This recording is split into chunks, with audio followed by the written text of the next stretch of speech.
Our interview this morning is with Charles R. Raney. Charles was born in Olney, Texas, September of 1944. He served in the Army National Guard from 1952 until 1972. His highest rank attained was Staff Sergeant. This interview is conducted at Burleson, Texas on Friday, June the 8th, 2012. My name is Dale Dexheimer. I'm not related to Charles in any way. Also in the room we have Milton Gibson, Gary Burton, who are videographers, and we also have Earl Kirkpatrick and Denver Garrett as observers. This interview is conducted for the Veterans History Project at the Library of Congress and for Operation Remember, City of Burleson, Texas. And with that little introduction, Charles, you can tell us about growing up. Excuse me. Okay? Yeah. You can tell us about growing up in Olney, Texas, and what you did in the Army. Well, Olney is a small town of about 8,000 people. I went to the first grade there, and then we moved to California. Went part of my school there and came back to Archer City, which is just north of Olney, and did my high school there. And right after high school was when I joined the National Guard. I've always served as a medic. I've always liked that field of taking care of people. And I worked my way up to medical section chief. Had 8 men under me serving in the guard. And we'd go, every summer, and then we went on active duty for, 13 weeks or so. And then back on, reserve duty.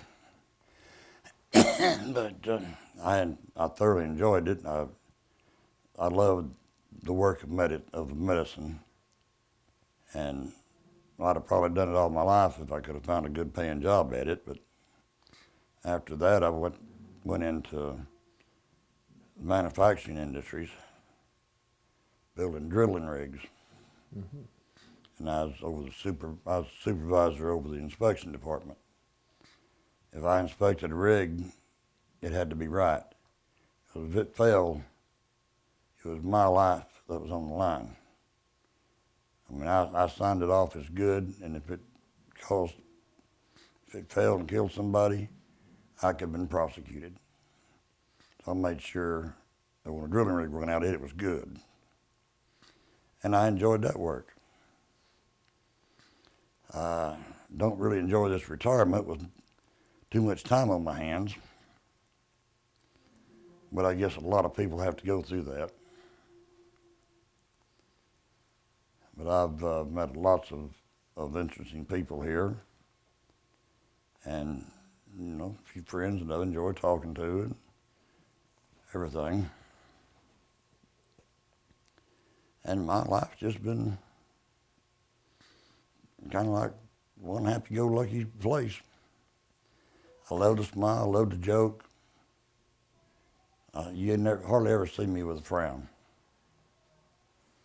And if I can cheer up somebody, it makes my day. If we go back to Olney, Okay. You went from there to California, Mm-hmm. came back to that same old part of Texas. Mm-hmm. Was your dad military or? My dad had passed away. Okay. Why'd you go to California? He was military, yes, sir. Why'd you go to California? My mother wanted to go. Just mom decided y'all were going. Mom decided that we were going to pack up and go. Okay. Get a better job out there, more work, higher wages, whatever. And that would have Get out been of the little town.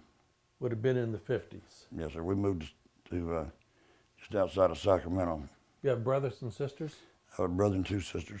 And y'all just got in the car and mom said, here we go. Here we go. Okay. Threw the clothes in the suitcase, tie them on top of the car and back into the trunk and haul ass. Excuse my language. Were you drafted or did you enlist, Charles? I enlisted. You enlisted, okay. And you enlisted, Korea was going on when you enlisted. Yes, sir. What'd Mom think about you enlisted? Did she have to sign for you or were you old enough to? I was old enough. Okay. Seems like. It's been so long ago. She had no objections to it. Okay. One less mouth to feed around the house. Well, okay. And I was the oldest one, so I probably ate the most.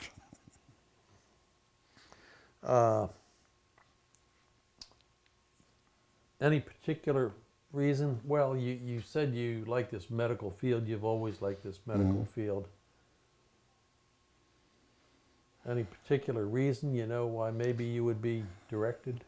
Well, you're helping people that are in worse shape than you are, or most other people are. They've been injured or sick or something, and you help them get well. That's a good feeling. If you can help somebody that's hurt or injured or just down sick, if you can help them get better, that makes me feel good. Means I've done my job right. The time you went in with Korea going on, you ever think about maybe they'd send you to Korea and you might get shot? I thought about it. So I started learning how to duck.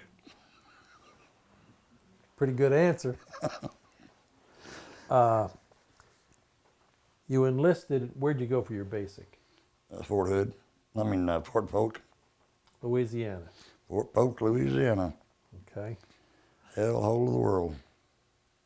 Well, from that comment, maybe you didn't enjoy that quite so much. I don't think anybody enjoyed being at Fort Polk.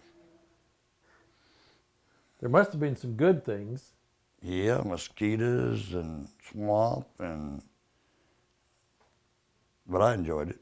There was a little town of Hinckley, not Hinckley, what the hell's the name of that town? Leesville.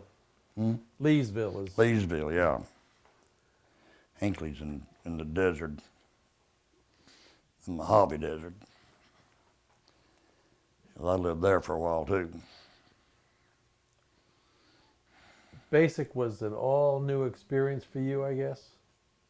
Yeah, pretty much. The discipline, the marching, the doing what the Yeah, sergeant told 'cause you to do. The only supervision I had was my own growing up. My mother worked 2 jobs, and when she came home, I made sure she rested, got something to eat and rested. I had her a full meal sitting on the table when she got home. She could eat it, take her a shower, go to bed. I've always loved to cook, which was a good thing, or we'd all probably starved to death. But I cooked breakfast, lunch, and supper for my brothers and sisters and for my mother when she came home. And I enjoyed it. I enjoyed cooking. After your time in basic, they must have sent you to school somewhere to be a medic, I guess. Yeah, in San Antonio. Was it Brooke Army Medical? Mm-hmm. Okay. How long were you there, Charles? Oh gosh, I don't remember. Probably about 13, 15 weeks, something like that maybe. Long enough for me to learn all the ins and outs of putting on a bandage and taking your temperature and checking you over, make sure you're not injured anywhere that's not being seen, and just in general, looking your whole body over and making sure you're okay. They teach you to give shots? Yes, sir. Who'd you practice on? Of course, I already knew how. Who'd you practice on? We practiced on each other. Okay. Sometimes we'd practice on a fake limb. But most of the time we practice on each other. And some of them young kids, that's like putting me being a dartboard and they got the dart. It got scary sometimes. I tried to pick the person who gave me my shots, who knew what they were doing. Mm-hmm. Because you ever had a shot and somebody don't know what they're doing, it can sure hurt you. And they can put that needle in and rip it out sideways. I've seen that happen. You have a gash in your arm like that. And they use 23 gauge needles, which is a big needle, if you know anything about needles. I guess when you went in, when you got all your shots for basic, Mm-hmm. was that still with a hypodermic, or did they use the gun where they? Hypodermic. Okay. Did you ever get to do that? You ever get to take inductees and what have you? I've never used a gun, and I've never had one used on me. Okay. It's always been needles. Did you ever do that for like inductees where they just come down the line and you No, just, I never did. No. No, Okay. I've never held one of those guns in my hand. Okay. It was always a syringe and needle. When you got out of school at Brook, I guess they say, okay, now you're a medic. Mm. What was your first duty station? Gosh, you can make me think.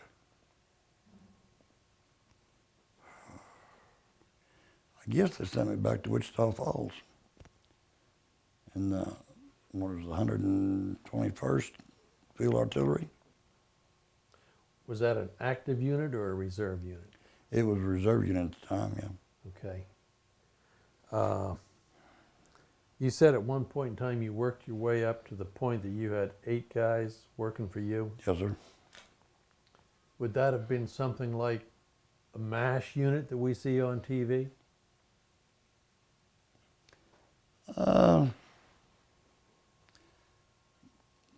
They wasn't that active. We were mainly, we'd set up an office and a dental, or not a dental, but a medical lab in a tent, and have beds set out there for the sick, or if we were going to lay somebody down and give them a blood transfusion, or if they needed to be laid down because it wasn't feeling good or whatever. We just kind of ran like a field hospital. What's the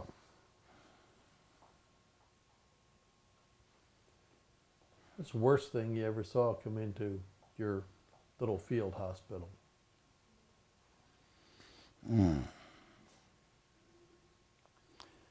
Well, the guy got his fingers caught in where you throw the shell in those 131 howitzers, and they slammed the door on it and caught his fingers inside it.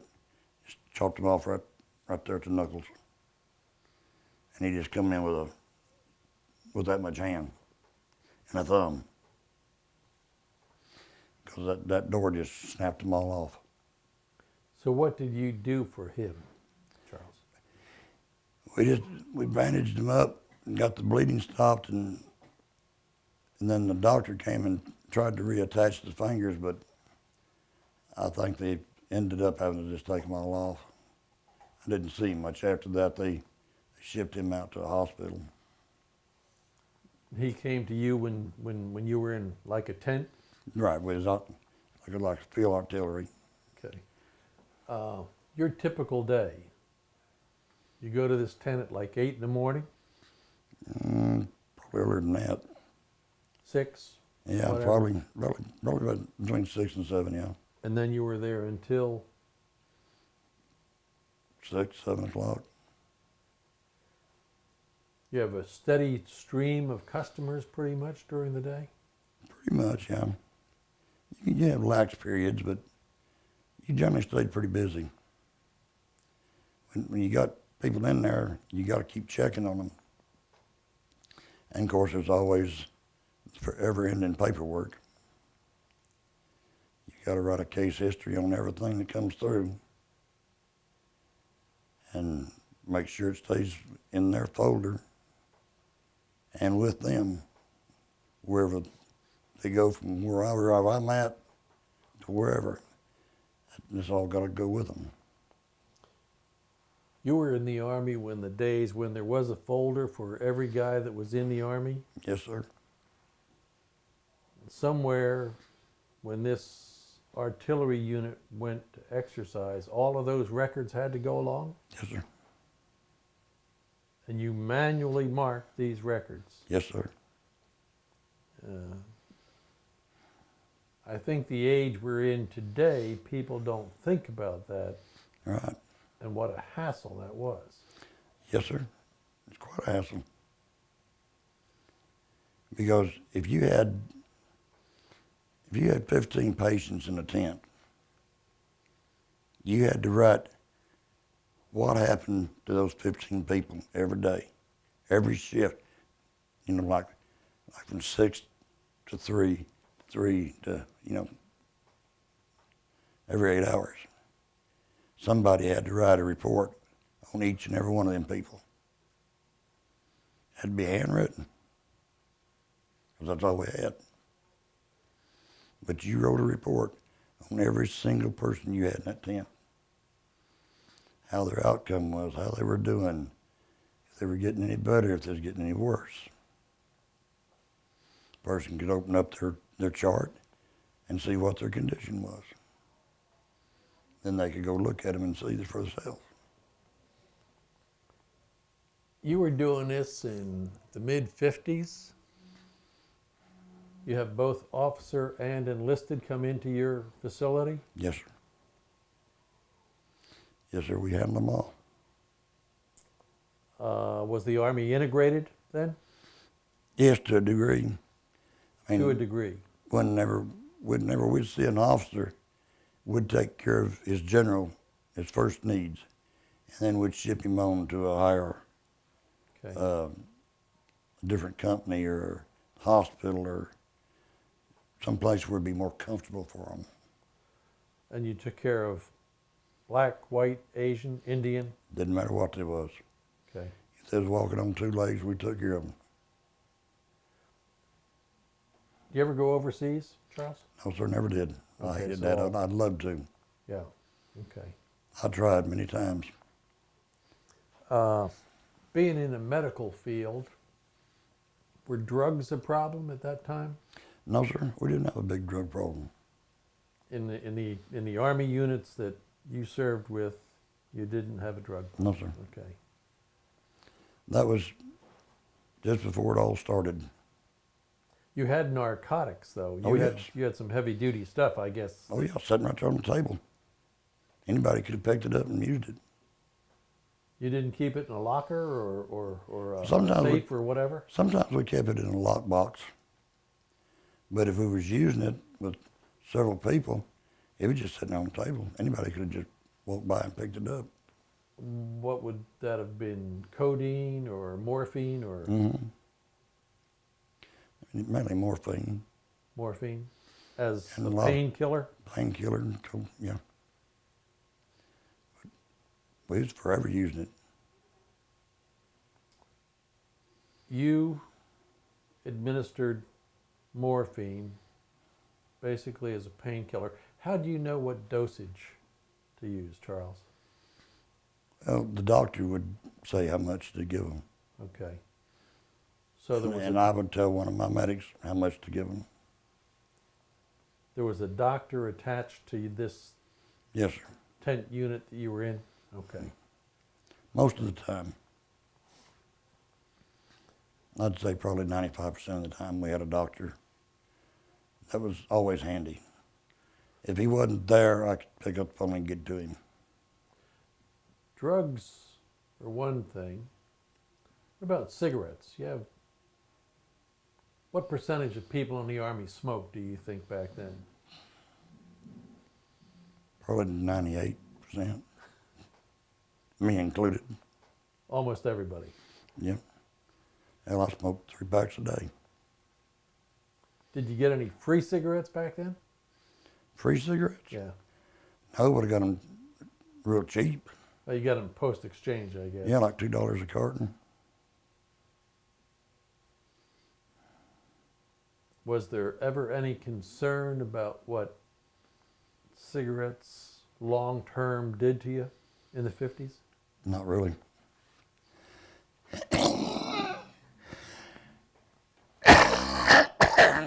Just now.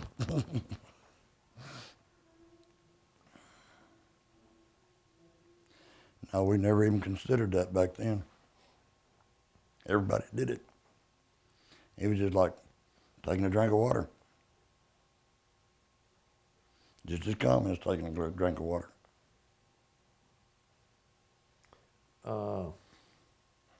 You did a total of 20 years active and reserve. Yes, sir. What do you think that did for you after you got out, Charles? Well, I think the whole thing made me a better person. I could take orders without snapping back. If I was under somebody, I followed their lead. Did whatever they told me to do. But just through the years, I think it made me a better person. Mentally and physically. You did 2 years active. The rest was reserve time. You Yes. ever think about doing your 20 in the active I army? thought about it, yeah. But I also had an awful good job, making pretty good money. Okay. So you had a job with a rig manufacturer before you got out of the army. Right. You had to back then you had to play both hands to see which one come out the better. Is that rig manufacturer still in business? The company is. I don't think they still manufacture rigs, although they might. I haven't been to Wichita Falls in quite some time. But they probably still are. It was an old company then. I don't know if the grandkids kept it up or not. They may have sold it all out, Okay. which I wouldn't be surprised. There's not that much drilling going on nowadays. That's quite a change to go from giving shots and what have you to being an inspector on Yeah. medical equipment. Punching holes in an arm to punching holes in the ground. Well, yeah, I guess that's another way to look at it. Well, I didn't run any of the equipment. I just made sure it got manufactured right. And if I put my stamp on it, in my heart, in my mind, it was right. Because I knew if it wasn't, I could face a lawsuit. So Were you married when you were in the Army, Charles? Yes. Local girl? Yeah. Have kids? I got 2 kids, a son and a daughter, both by the same woman. She died of lung cancer, but we'd been married like 20-something years when she died. And then the other 3, I was just married to them for a short time. One of them passed away, and the other one we just divorced. And the 4th one, I divorced her when she got too smart. Smart aleck. She thought she strapped that gun on the side that she thought that'd give her the right to be God. Mm-hmm. She's out there on the highway right now. Somewhere. As a Texas DPS? Yes, sir. Okay. She's Keep that in mind, Gary. She's a tall, black-headed, good-looking woman. Okay. And she knows how to use that gun. I have seen her shoot. Not at me, but I've seen her shoot. How long have you been here, Charles, in this facility? Oh, about 3 months, I guess. 2 or 3 months. I know time has a way of getting by here. You don't realize how much time has passed, or because it's It's basically the same thing day in, day out. I woke up at 5 o'clock this morning and sat around for an hour or so and got dressed and watched TV for an hour. And they decided to call for breakfast. Hell, I was ready for supper. I look forward to Friday, though. What happens on Friday? We get catfish. Oh, okay. What did you think about Army chow when you were in there? Most of it's pretty rotten. If you got somebody that's a good cook and manages their kitchen well, you could get some really good food. But somebody that was in there got drafted and they didn't give a squat about what was going on, you got some garbage. You think that's what most of them were? I'd probably say at least 65%. Okay. But, they didn't care. They didn't try. And the KPs under them, they sure as hell didn't care. They were just doing it because it was made to. You ever shoot a gun when you were in the Army? Yes, sir. M1, M14, 45. That M1 was a booger, though. That's a heavy gun. Especially as a skinny boy, all trying to hold that sucker up there. What'd you weigh when you went in the Army? Oh, probably 110. Wow. 20 years later, what'd you weigh? Little skin and bones thing.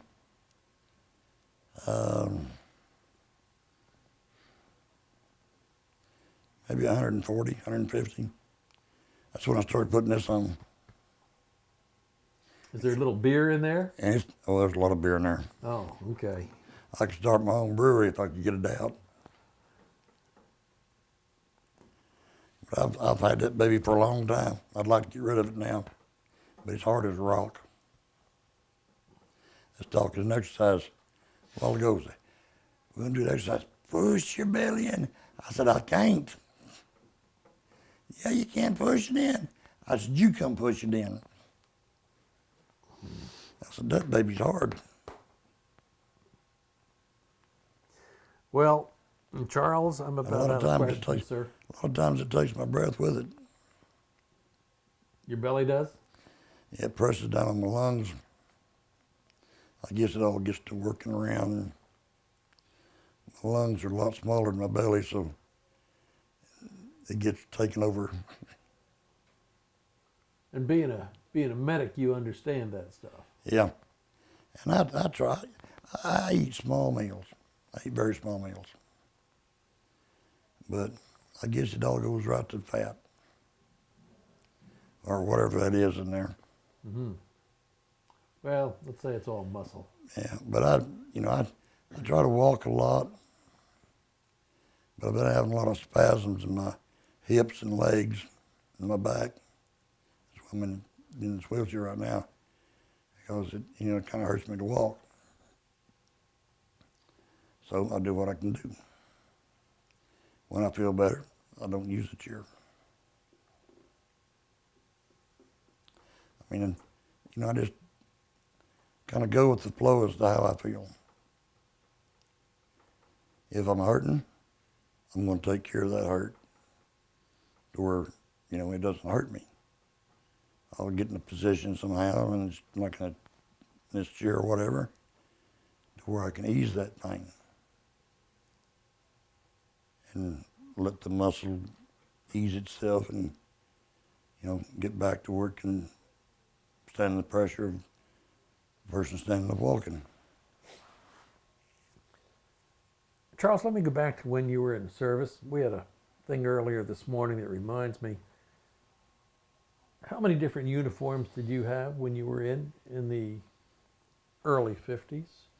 I had 4. You had 4 different uniforms? 4 separate uniforms, yeah.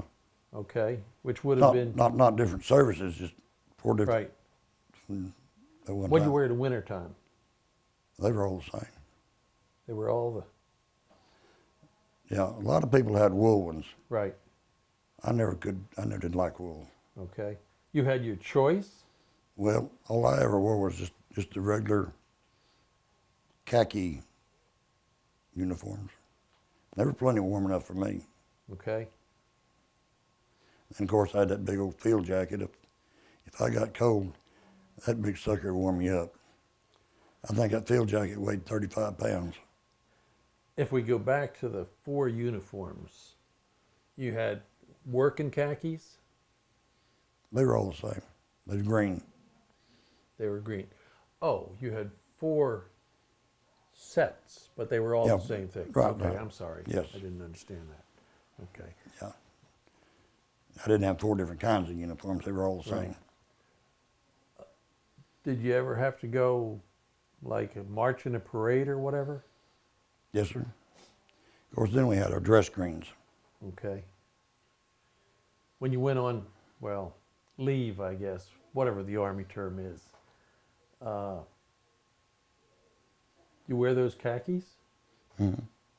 Okay. They let you off the base with those khakis? Yes, sir. Okay. Because I lived off base. So, I was just in and out. Even on your active time? Mm-hmm. Okay.